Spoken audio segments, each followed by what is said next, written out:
Welcome. Today in front of me OnePlus Nord CE 5G, and I'll show you how to install a phone keyboard on this device. So first you should go to the Play Store, and here in the search pool type the green Apple keyboard.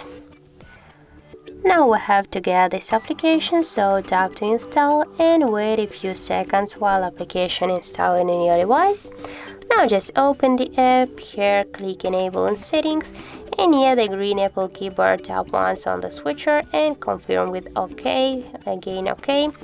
Now just go back and here click to the switch input methods and switch your keyboard to the English United States keyboard. And that's finished. And now we'll just check our keyboard. For example, we'll start messaging with someone.